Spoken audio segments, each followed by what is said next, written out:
Olá, meus queridos, tudo bem? Quem está falando então aí é o historiador André Luiz Suíte. Estamos aqui direto da Igreja da Penha, né? Esse é um dos locais muito importantes, né, na história do Brasil. Estamos direto então aí do Rio de Janeiro. A influência então direta dela seria da França. No caso Nossa Senhora da Penha seria uma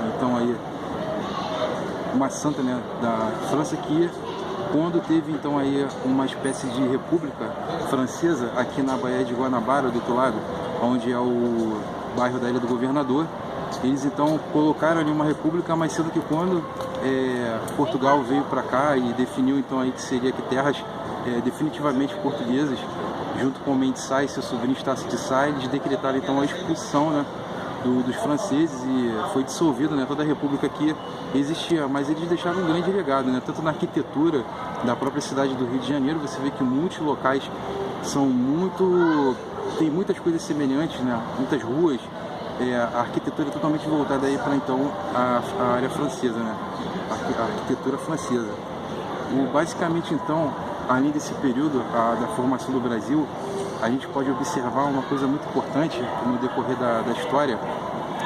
É um fato que a corrupção, já que os brasileiros estão tanto lutando com ela hoje, e a gente vê aí lideranças políticas engajadas em acabar até meio jurídicas, como por exemplo Sérgio Moro, e a gente vê aí do outro lado a Intercept e esse ativista, né, que é o Greenwald, que na verdade ele é um ativista, ele não é um jornalista, mas ele está aqui no Brasil.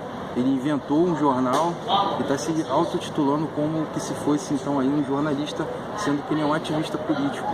E do outro lado temos então Sérgio Moro, um cara que realmente estudou a parte jurídica, estudou fora do Brasil também, e está a par de como resolver essa situação. E a gente vê os dois lados, né, o bem e o mal, bem explícito nessa luta travada, né, no Brasil, né? Tanto que o Brasil a gente pode ver que é exatamente o pequeno chifre que fala lá em Apocalipse, né, que existe o pequeno chifre. Então aqui, América do Sul, principalmente o Brasil, até geograficamente, se você for ver, o Brasil na ponta ali tem uma espécie de pequeno chifre. Então geograficamente é aqui. Agora, o outro fator que a gente tem que observar, que a corrupção, ela não iniciou agora nos nossos tempos no século XX e nem no século XXI. Ela já vem desde os portugueses. Não são totalmente todos os portugueses.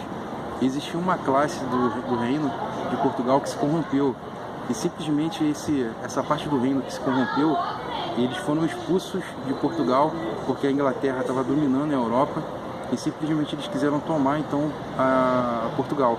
O que esses corruptos fizeram?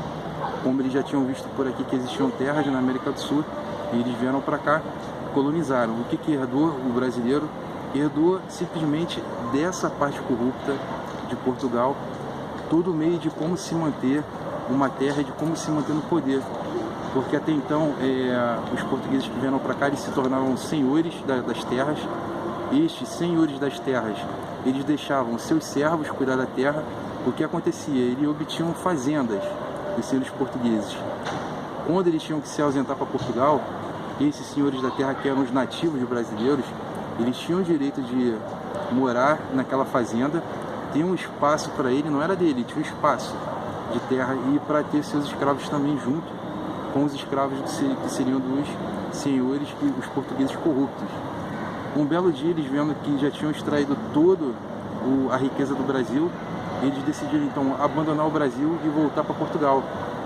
Só que eles não decretaram que eles estavam indo embora de Portugal, eles foram.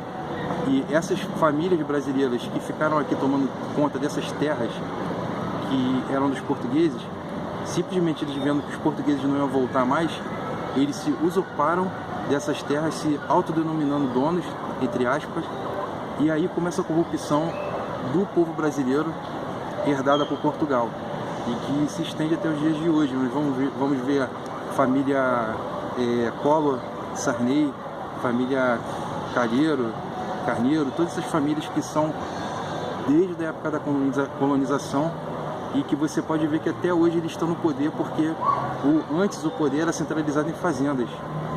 Então, quando veio a República, tornou-se então um presidente, né, tudo direitinho e tal, mas eles basicamente então formaram nos anos 50, com Juscelino Kubitschek, o Distrito Federal de Brasília.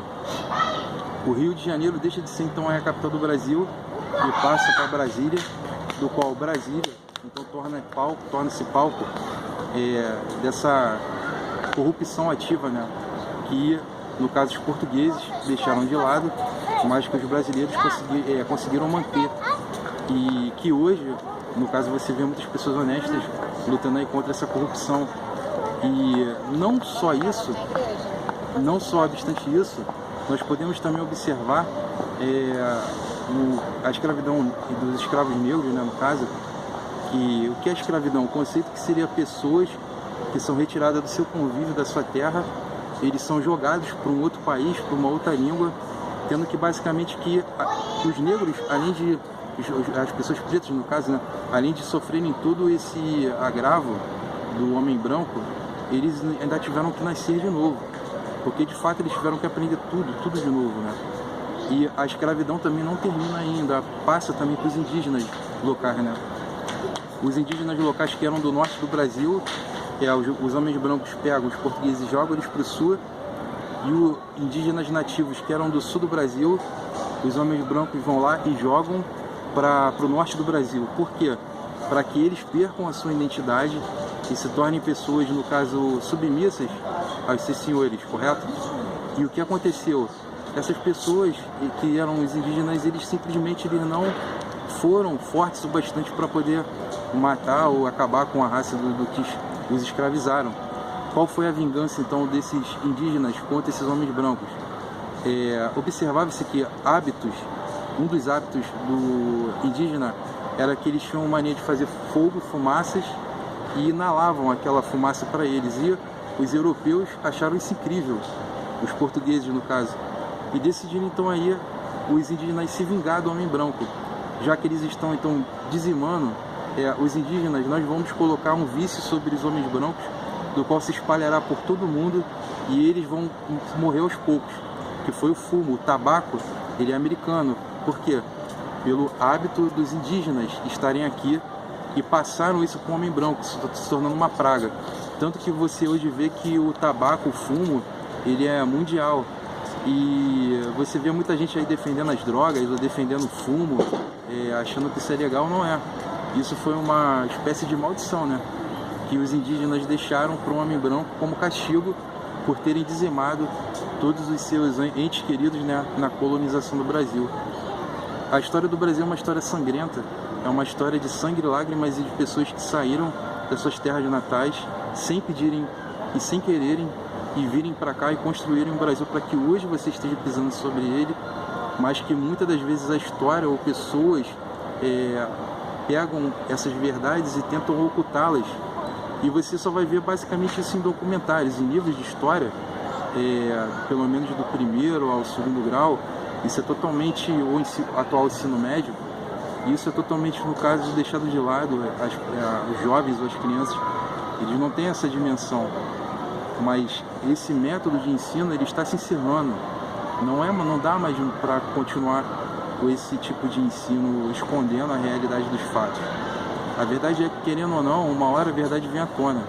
E como a palavra de Deus mesmo diz, conhecereis a verdade e a verdade vos libertará. E essa é a verdade que eu vos deixo, e que vocês reflitam sobre isso e analisem bem essas pessoas e esses artistas que hoje estão renomados aí, que defendem as drogas, que defendem o fumo, e vejam quão babaca e idiotas eles são, e não entenderem o porquê que eles estão usando isso sem saber. Eles estão sendo vítimas também.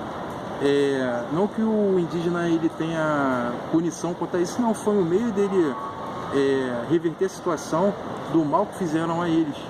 Então eles deixaram o castigo para o homem branco, porque o homem branco também os castigaram. E agora você vê milhões de pessoas com esse vício de fumo de drogas, de fumo de cigarro, tabaco, e simplesmente as pessoas acham isso bonito e elegante e não sabem a real raiz do problema do qual foi implantado isso no mundo. Então deixo um grande abraço para vocês aqui direto do Rio de Janeiro, historiador André Luiz Suíça.